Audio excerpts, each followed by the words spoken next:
What up, good people? It's Rocky for Rockabye Media, just coming through to say one thing. We all started our DSLR journey with this thing.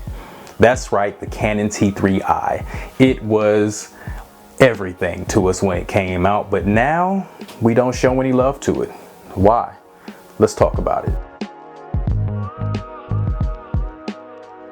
The Canon T3i was originally released in 2011 with a price tag of $600. Now at that price, coming in the game as a videographer or whatever it may be, that was a sweet spot. It was Canon's little gem.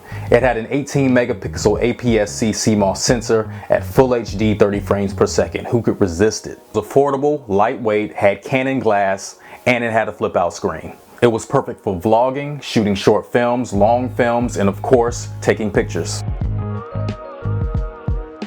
So how did I get so far behind in my camera game? Well, I'm a professional editor by trade, and so while it was important to have a nice camera, it was more important to keep up with my editing suite, and I spent more money on computer gear and editing gear, plugins and things of that nature. I want to be more so behind the camera now that I've gotten a little older, and I just want to pass that footage off to somebody else to edit rather than me doing it all the time.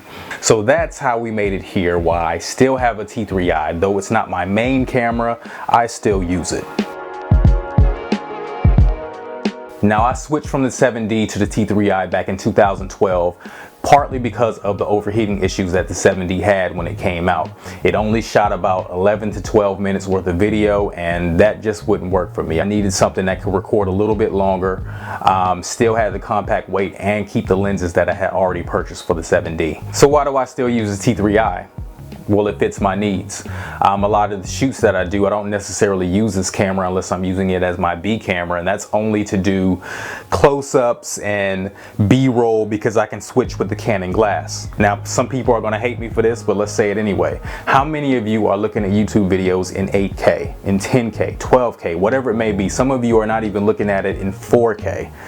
If you're not even looking at it in that quality, why spend $5,000–$6,000 on this stuff and all you're making is YouTube videos? Most circumstances, when you're uploading a video, YouTube is going to compress it so much that your 4K really is not going to be that much above full HD. So why spend the money on it if that's all you're doing? Now, if you're doing something more than YouTube, such as myself, you're doing professional work for other clients, of course you want to try and get the latest and greatest. But for the most part, like I said, it all comes down to who's behind the camera. If you're a professional, semi-professional, novice, whatever it may be, learn your gear. When you learn your gear, you can make a T3i look like the best cameras that are out there right now. And if your client really needs a 4K video or above, just rent the gear. Rent it ahead of time, learn it so that the day you get on set, you're not looking foolish.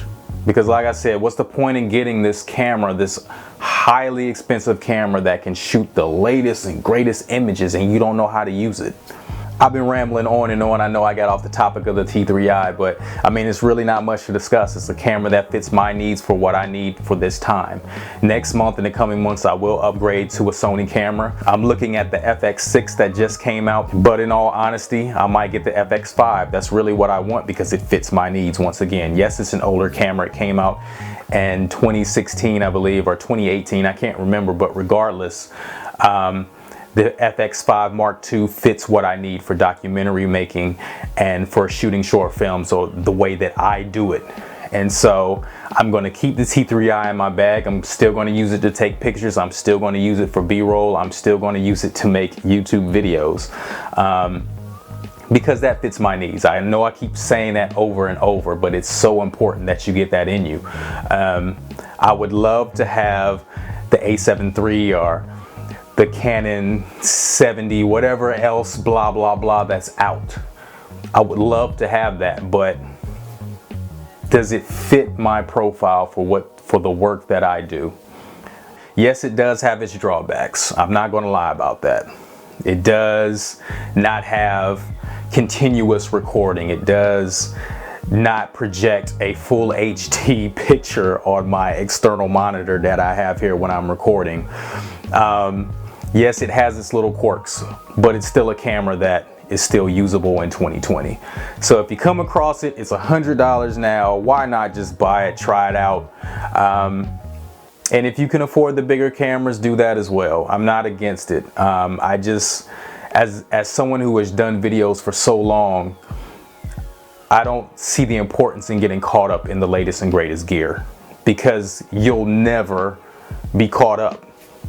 When you buy that newest camera, when you buy that newest whatever, the next one's just going to come out a couple months later and you'll be behind. It's no different than the iPhone. It's the same iPhone every year. Just because it does something a millisecond faster, does it really make it better? It's up to you. I know I get a lot of complaints about this video, but I don't care. I'm still using my T3i. I'm still going to buy an older camera even when I upgrade from the cameras that I have now. Some people are still using the C200 and they're making remarkable work with it. But it's okay. Whatever fits your needs, go with it.